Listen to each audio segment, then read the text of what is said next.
Hi, I'm Mitch, Hard Intentions YouTube channel. We also have hardintentions.com where we sell merchandise like shirts, beanies, art, prints of my art, stuff like that. And we have some original art. So when you get done watching the video, you might want to head on over there and check out some of our cool stuff.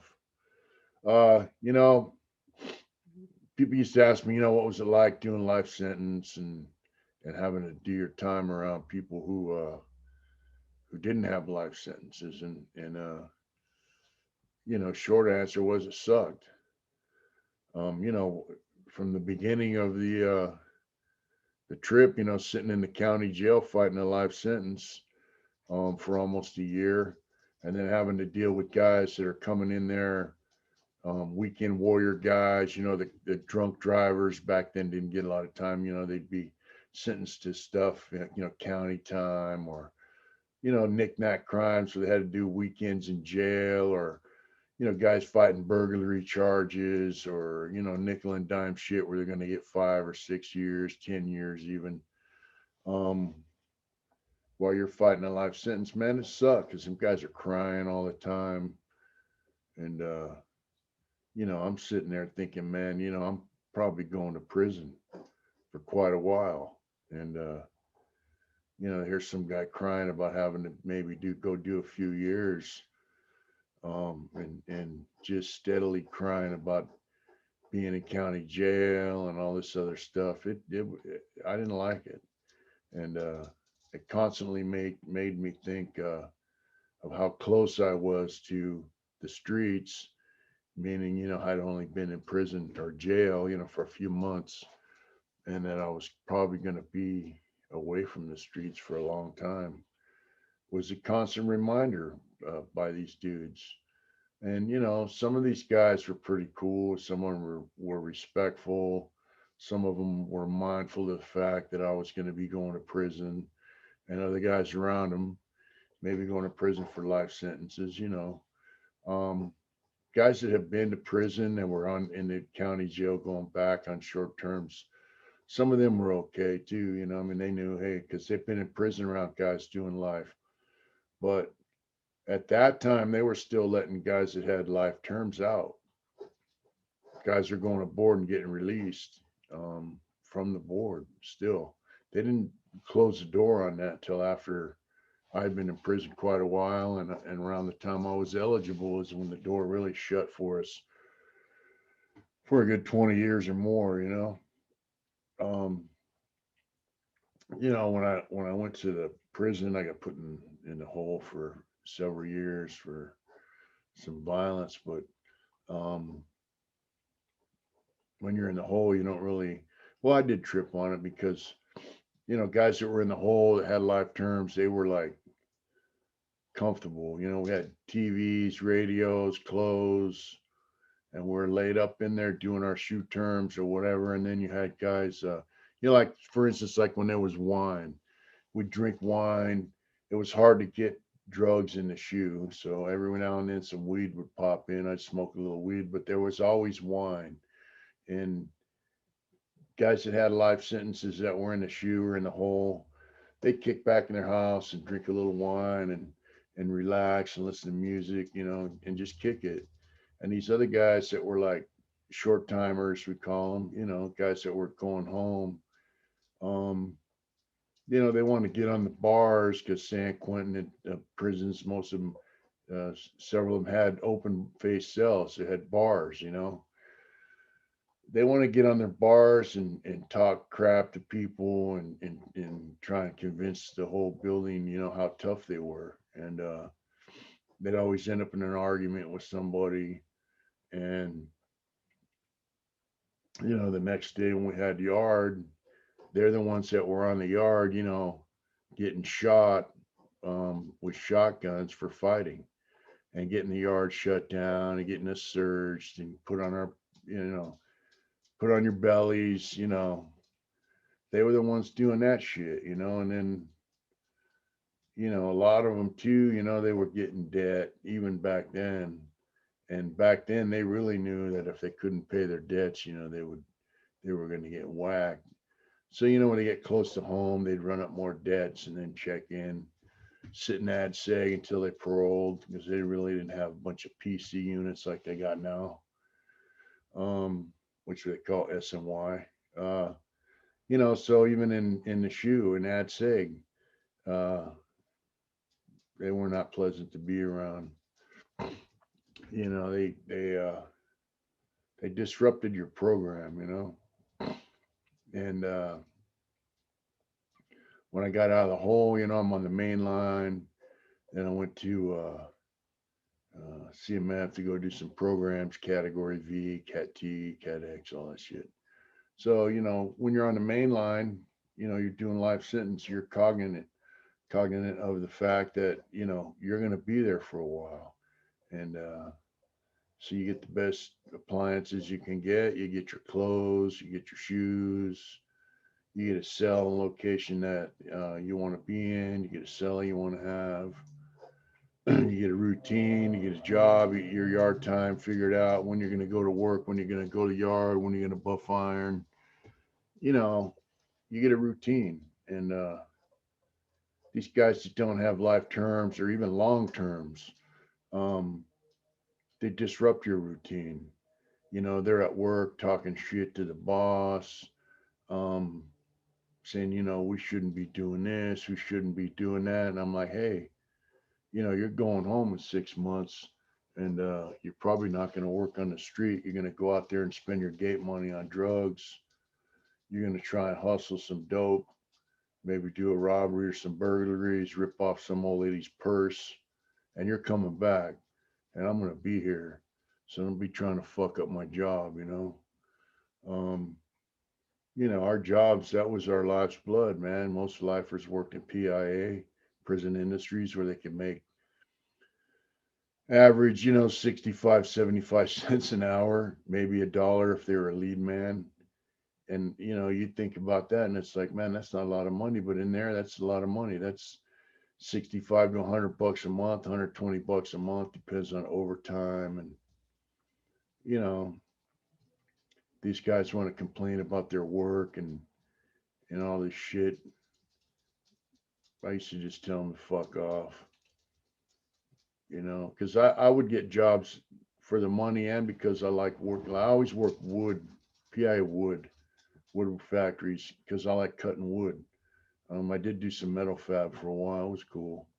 And Tracy. But, and on the yard, you know, as time went on, after 86, 87, they locked up all the prison gang members in the shoe with indeterminate shoes. And so, you know, I experienced some living in prison when there was a lot of extreme violence going on. There were a lot of murders, there were a lot of stabbings, and and when I say stabbings, I don't mean guys getting cut with razor blades on a toothbrush. I mean stabbings. Guys are getting stabbed with bone crushers and in some cases buck knives. Um, so here you come guys that came to prison after all that was kind of fading out into memory, or they'd done time in level ones and level twos, and now they're in a 3 or 4 with you, and it's like they're acting like they're super tough guys, and then they'd never been through no super tough shit. And not to say that that makes you any more of a man or less of a man than the next guy, but when you live through that kind of stuff, you develop a mentality and a hard heartedness, basically, to it, to the violence and the activities going on in there that were not fun. I mean, that led to people getting murdered. Basically, you get a hard hardness to it, and you turn a blind eye to it, and you develop an acceptance of normalcy, And these guys would come to prison, and they want to talk about how tough they were and how cool they were and how gangster they were because they'd done a little bit of time in some level two somewhere. And we would just look at each other and just be like, yeah, okay, you know, and it was irritating, you know. once again, some of these guys were cool. They done low level terms. Now they're in higher level prisons. Some of them are okay guys, but a lot of them weren't. They were assholes, and they were creeps acting like they were tough guys. And they weren't, and they had no idea what prison tough really means. There's a difference between street tough and prison tough. Street tough, you beat the shit out of a guy, you smack a guy around, beat him with a pipe, maybe even, or a bat. Yeah, that's street tough. Prison tough is, you know, uh, taking a pipe, if you're in an area where they have pipes, and beating some guy's head in. Um, you know, Usually meant stabbing somebody until they were dead or you thought they were dead. That's prison tough. And that's extreme prison tough. So these guys that pop in there and act like they're tough guys because they were in some, they beat some guy up on some level 2 camp, or whatever. They were in a little riot, you know, on some level 2 yard where no one wanted to be there anyway because it's dorm living. No one got murdered. No one got stabbed. It's like, dude, that ain't, I don't want to hear that shit because it don't mean nothing to me. Um, Prison tough really don't mean nothing to me. It just meant I lived around it. Um, you know, you lived around guys that would smile in your face and play cards with you and eat with you and smoke weed with you and then stab you and try to kill you. I mean, that's the kind of shit you're living around. Um, I'll probably have to do a video on extreme violence in prison, but so a lot of these low level dudes that come in and they got the mentality of tough guy. And like I said, they weren't tough. They weren't prison tough at all. They weren't even street tough. They were just putting on a show for guys because a lot of them figured, hey, these dudes are lifers. These dudes are killers. These dudes were in tough guy prison, so they have to act a certain way. But, real tough guys don't act like that. They just, they'll be you more apt to see them laughing and smiling and joking than you were a hard facing and acting like they're, the toughest guy in the world. Because when it came time to be tough, they were tough, and in the meantime, uh, they tried to pretend, that life really wasn't that bad and have a good time, me included in that. And the short term guys were always on they were always on tough. They were always on rule enforcement, especially later on in life. They wanted to be rule enforcers and policy enforcers. And, um, you know, it got to the point at one point where I hadn't had a piece and, meaning a knife, in probably 15 years, man. I had to make a piece. But, so yeah, they want to act tough and, once again, they weren't prison tough, and we all know it. And that tough guy shit gets people in trouble. And sometimes it's trouble with another race. Some guy be flapping his mouth um, to another race, or even race talking, or saying they're not going to pay their debts, or causing racial problems for us. Which they end up transferring or going home, and we're stuck holding the bag. You know, they were good at that. A lot of short-term guys later on in prison, after things had uh, changed drastically, to the point where I was embarrassed to be in prison.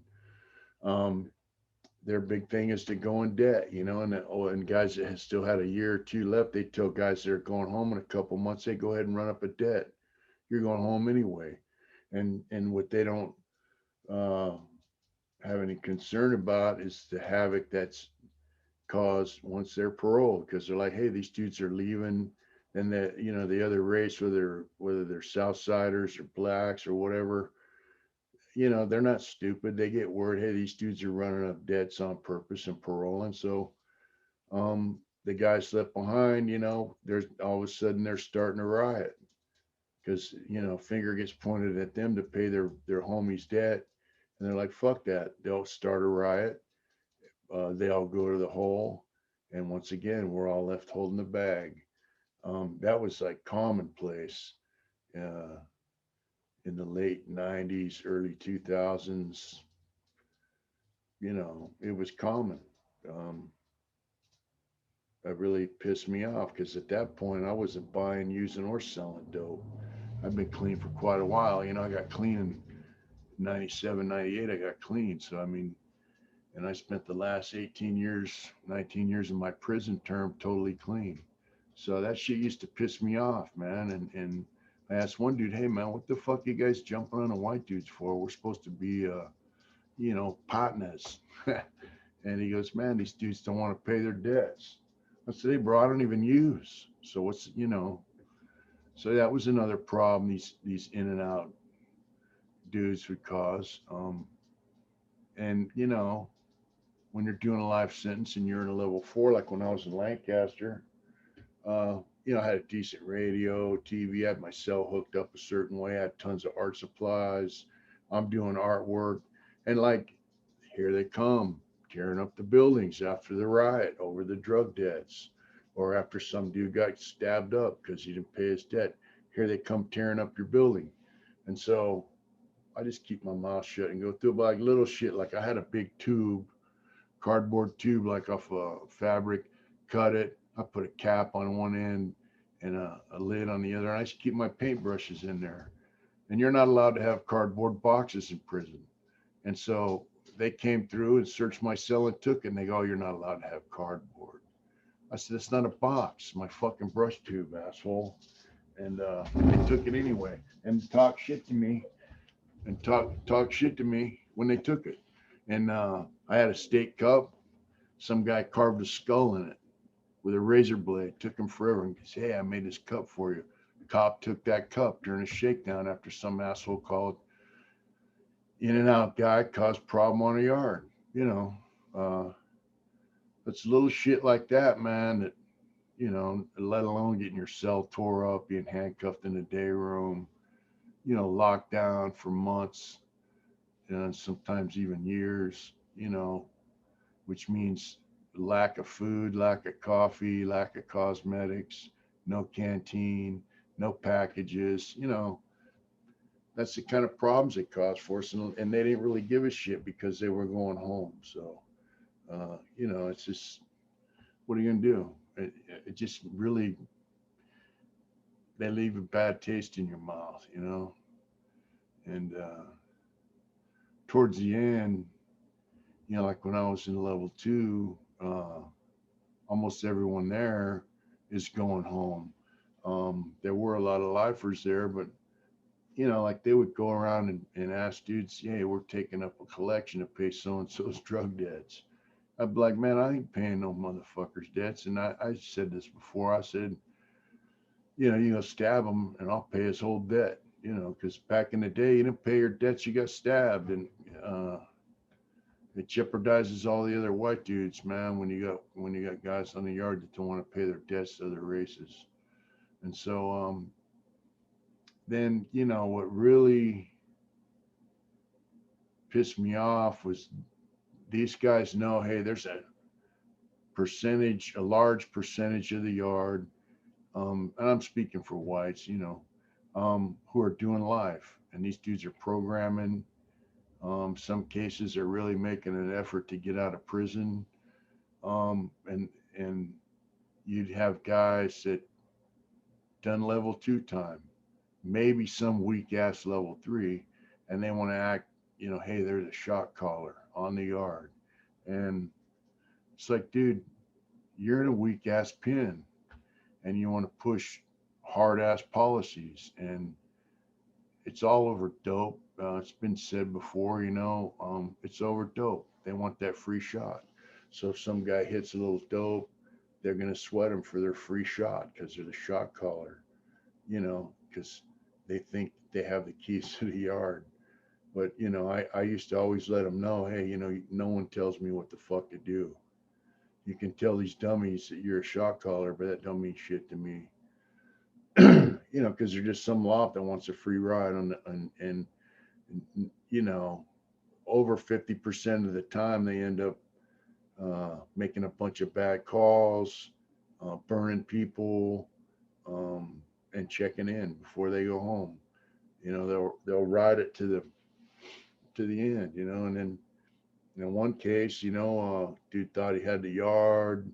Everyone talked shit about him. Oh, that dude's just a fucking dope fiend, which he was. And he got busted with some dope in his pocket. Supposedly made a statement that he was getting it for doing some other guy a favor or some shit. This dude's supposed to be a yard shot caller. So he goes to the hole. He comes back, and this guy been talking shit about some guy. And I told him, hey, that dude's coming back to the yard now. This guy had said if this guy ever came back to the yard, he'd stab him himself. And, so I go, hey, that dude's coming back to the yard. And he looked at this other dude. He's like, yeah, we'll get one of these youngsters to handle it. And I got, that's a sore spot for me. I said, hey, motherfucker, I'm like, finger in the chest type shit. I said, I heard you say with your own fucking mouth that if that dude came back to this yard, that you would handle it yourself. You don't get some fucking kid to take care of your shit. But anyways, because he had made a statement supposedly about he was getting that dough for someone else or he was doing someone a favor, and everyone was tripping on why he came back to the yard. And well, like, he got caught with his dope, his shot caller. He was going around, building to building. He'd get a paper dope, put his pocket, go back to his building, slam it, and he got busted. So while he's gone, people are plotting like uh, about what he said, and then when he came back, they're like, "Oh, he came back to the yard too soon," or "Why did he even come back to the yard? He should have got transferred," and all this scuttlebutt, backbiting shit going on. This snake moves. And so they get a couple of youngsters to remove him, and you know, I didn't care. I don't really care about all that kind of shit. I thought it was kind of funny. One day the guy's your shot caller, and the next day some other guy wants to call shots, so he has some kids remove him. If the guy was no good from the beginning, why'd you have him as your shot caller? And who gave him permission to be a shot caller over you?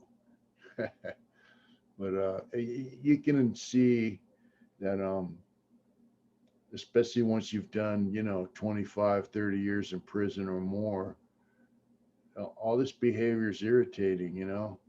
Um, Everyone knew I tattooed, and guys would come in and be like, especially guys from my hometown, like, hey man, why don't you do some tattoo work on me? And I'm like, I don't tattoo anymore. I'm trying to get the fuck out of prison.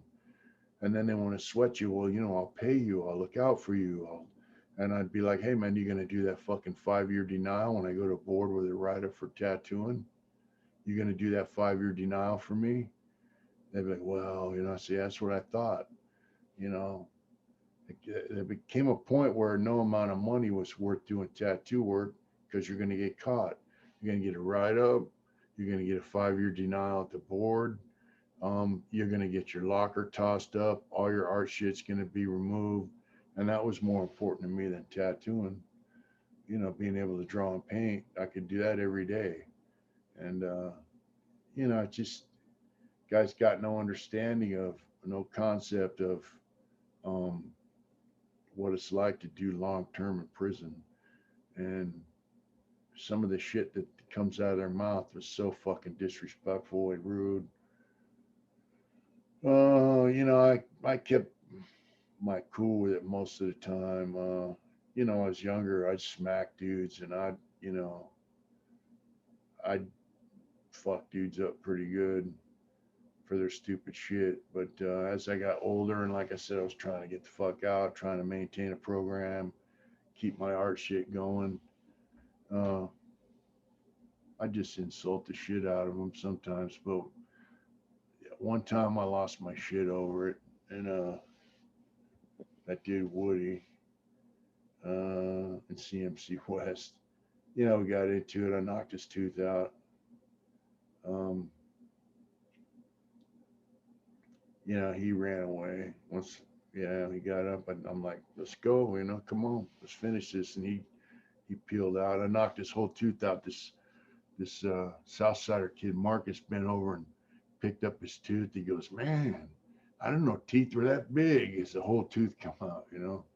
But that's one time towards the end of my term, I kind of lost my shit with it, with the short term mentality and disrespect. So, you know, look, you're faced with possibly spending the rest of your life in prison.